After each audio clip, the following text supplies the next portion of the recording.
किसान भाइयों नमस्कार, सत श्री अकाल। आपका बहुत-बहुत स्वागत है इस चैनल पे। मैं हूं डॉक्टर ब्रजेश नारे और आज हम आए हैं हमारे सीपीआरआई के रिटायर्ड साइंटिस्ट डॉक्टर आर के अरोरा सर के पास में। आलू की बीमारियां हैं, उनके ये माहिर हैं। तो आज हम जानेंगे कि ये जो हमारा सीज़न है किसान भाइयों, जो गर्मी का सीज़न है, इनमें गर्मियों में आलू की अगले सीज़न की तैयारी के लिए हमें क्या करना चाहिए, ये हम आज जानेंगे सर के साथ में। आलू के किसान भाइयों को मेरा नमस्कार, सत श्री अकाल। आलू के जो अच्छा बीज पैदा करने के लिए सबसे जरूरी ये है कि जमीन में बीमारियां नहीं होनी चाहिए, पैदावार जमीन की बनी रहनी चाहिए। गर्मी में हमें जो स्पेशली मई जून के महीने जबकि बहुत ज्यादा गर्मी पड़ती है, टेम्परेचर 40 के ऊपर चले जाता है, तो हम लोगों ने ये सीपीआरआई में 7-8 साल रिसर्च की थी 90 के दशक में, तो उसका बहुत फायदा मिला था। तो वो ये है कि एक तरीका है जिसको हम सॉइल सोलराइजेशन टेक्निक है, तो उस पर बहुत सारे एक्सपेरिमेंट्स किए, डिमॉन्स्ट्रेशंस भी हुई और उसका बहुत सारा फायदा मिलता। वो क्या है कि तकरीबन 15 मई से लेके और जून के आखिर तक, जब तक कि प्री मानसून बारिश नहीं आती है, तो इस पीरियड में सबसे ज्यादा गर्मी पड़ती है। और इस कुदरती गर्मी को, कुदरती धूप को जो है हम अपनी जमीन को कीड़े मारने के लिए, ये जो है खरपतवार के बीज जो है नाश करने के लिए, बीमारियां जमीन की दूर करने के लिए एक तरीका है। और ये तरीका जो है ये है कि ये एक शीट जो है ट्रांसपेरेंट, जिसके आर पार देखा जा सकता है, पतली से पतली और खिंचने वाली, वो शीट को हम अगर खेत में बिछा देते हैं, और खास करके पूरे खेत में तो बिछानी मुश्किल हो जाती है, लेकिन खास करके जहाँ पर हमने बहुत ही कीमती मटेरियल लगाना है, मिनी ट्यूबर लगाने हैं, या हमने टिश्यू कल्चर के पौधे लगाने हैं, जैसे कि नेट हाउस हो गया, हमारा छोटा एरिया रहता है, छोटा एरिया है, छोटे एरिया में हम ये कर सकते हैं सर। हाँ जी, यहाँ पे हाई वैल्यू क्रॉप हमने लेनी है। हाँ जी, हाँ जी। तो वहां पर हम जो है प्लास्टिक की शीट्स जो हैं वो बिछाते हैं। तो प्लास्टिक की शीट्स मार्केट में मिलती हैं, सबसे उत्तम क्वालिटी की रहती है, लीनियर लो डेंसिटी पॉलीइथिलीन। अच्छा, जो बिल्कुल पतली सी आती पतली होती है और वो खिंच जाती है लेकिन फटती नहीं है। अच्छा अच्छा। तो वैसी शीट जो है ना मार्केट में मिल जाती है, तो ये ट्यूब की शक्ल में मिलती हैं। 6 फुट या 8 फुट की विड्थ में मिलती हैं। ठीक है। और वो उसको अगर आप बीच में से एक तरफ ट्यूब को काट देते हैं तो वो 12 फुट या 15 फुट या 16 फुट चौड़ी शीट हो जाती है। हाँ। तो ऐसी शीट को जो है हम लोग एक रोल बना लेते हैं किसी चीज पे। तो उसको पहले खेत की तैयारी करते हैं, खेत की जुताई वगैरह करते हैं। हल्का सा उसको मॉइस्चर देना चाहिए, मतलब थोड़े से ना उसमें नमी होनी चाहिए। हाँ जी, हाँ जी। सूखा नहीं होना चाहिए। तो वो उसको हम जो है तैयार करके, लेवल करके वो खेत को तैयार कर देते हैं। और फिर ये एक ट्रेंच 6 इंच गहरी एक ट्रेंच जो है एक कोने से दूसरे कोने तक हम खींच लेते हैं। ठीक है सर। तो ऐसी 2 तहें जो हैं हम शीट की एक साथ उस ट्रेंच में दबा देते हैं, कुछ 6 इंच दबा देते हैं। फिर किताब के सफ़े की तरह ऊपर वाली लेयर को हम खोल के आगे अच्छा, दो इस तरह से हमने दबा दी, एक साइड से मिट्टी डाल दी, जैसे हाँ, एक साइड से मिट्टी डाल दी, और उस मिट्टी से वो दोनों एंड जो है उसके दब जाएंगे। हाँ जी। फिर उस शीट को आप ऐसे खोल देते हो। ठीक है सर। तो जैसे पेज खुल जाता है वैसे ऐसे खुल जाएगा। हम उस एक शीट और उसके ऊपर बिछा देते हैं। ये वाला जो पोर्शन है इसके ऊपर इधर बिछा दिया।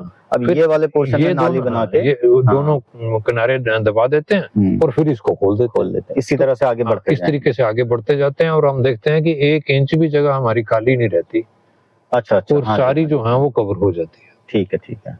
यानी पूरा नेट हाउस है या छोटा आपका खेत है तो वो कवर हो जाती है। तो आप अगले दिन ही देखोगे कि जो मॉइस्चर था उसमें जमीन में, वो वाटर वेपर्स जो है वो उसके भाप बन के ना वो शीट के नीचे आ जाता है। और भाप की ये क्वालिटी होती है कि इसका टेम्परेचर बहुत ज्यादा होता है। तो अगर वो उस शीट के ऊपर टेम्परेचर जो है 45 डिग्री का धूप पड़ रही है, तो उसके 5 सेंटीमीटर नीचे 60 डिग्री का टेम्परेचर हो जाएगा। अच्छा, इतना 15 डिग्री बढ़ जाता है। 15 डिग्री बढ़ जाएगा 5 सेंटीमीटर पे। और अगर आप 15 सेंटीमीटर जहाँ तक आलू जाता है तो उसका टेम्परेचर भी 50 डिग्री 45-50 डिग्री हो जाता है। हाँ जी, हाँ। और दूसरी बात यह है कि ये गर्मी उसमें दबी रहती है, और शाम को रात को भी जब ठंडा भी हो जाता है तब भी ये गर्मी उसके अंदर रहती है। हाँ, क्योंकि वो पॉलिथीन से कवर्ड है, तो वो एक तरह से इंसुलेशन दे रहा है उसको, अंदर की गर्मी अंदर ही रख रहा है। अंदर ही रखता है। हाँ जी। तो ऐसे जो भाप से, जो उसमें शीट की भाप से बहुत सारे जो जर्म्स हैं, जैसे थोड़ा मॉइस्चर होता है तो वो जर्मिनेशन की तरफ चलते हैं। ठीक है सर। और वो जो है उसमें सबसे ज्यादा उसका जो है कंट्रोल करे जा सकते हैं। अच्छा अच्छा। तो वो तकरीबन हमने देखा ब्लैक स्क्रब हो या दूसरे कॉमन स्कैब हो या दूसरे पैथोजन जो है, नेमेटोड हो या नेमेटोड है, या फिर इवन खरपतवार के बीज हैं, हाँ जी, ये सारे जो हैं ये पुंगरने की करेंगे, और फिर जो है जब उनको इतनी गर्मी पड़ेगी तो ये मर जाता है। अगर आपकी ये black scrub common scab diseases हैं तो ये कम हो जाती हैं। अच्छा। मतलब अगर सपोज करो कि एक खेत में अगर 30% हैं बीमारियां, तो वो 20% खत्म हो जाएंगी। और दूसरे किसान भाई, हम लोग क्या करते हैं, जैसे कि खेत खुले छोड़ देते हैं डिस्कें करके। हाँ जी हाँ जी हाँ जी। तो उसमें भी जो हॉट वेदर कल्टीवेशन है उसमें भी फायदा होता है। अच्छा अच्छा। लेकिन उसमें फायदा इतना होता है कि 30 से 20% तक रह जाते हैं। और दूसरी बात यह है कि जो आपके वीड्स हैं, खरपतवार हैं, ये 90% तक जो है इनके बीज जो है खत्म हो जाते हैं इनका। नेमेटोड जो है वो खत्म हो जाएंगे, और इसके फायदे जो हम हॉट वेदर कल्टीवेशन से 2 गुना ज्यादा।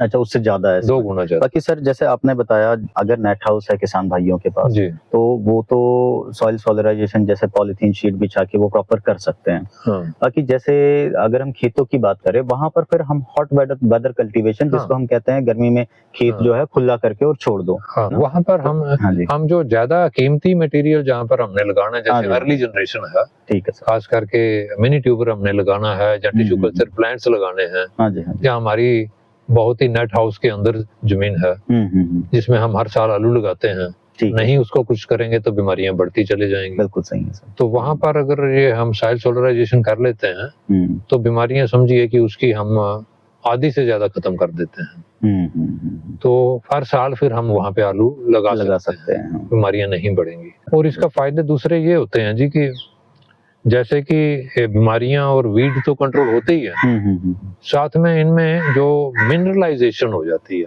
अच्छा। कि जो तत्व हैं उसमें जमीन में पड़े हुए वो पौधे के किसी काम के नहीं होते, उस कंबाइंड फॉर्म में होते हैं। अच्छा अच्छा। तो ये नाइट्रेट फॉर्म्स में आ जाएंगे जो पौधा एकदम ले पाएगा। और फिर ऐसे ही हमने देखा नाइट्रेट जो है ऑलमोस्ट 3 गुना बढ़ गए।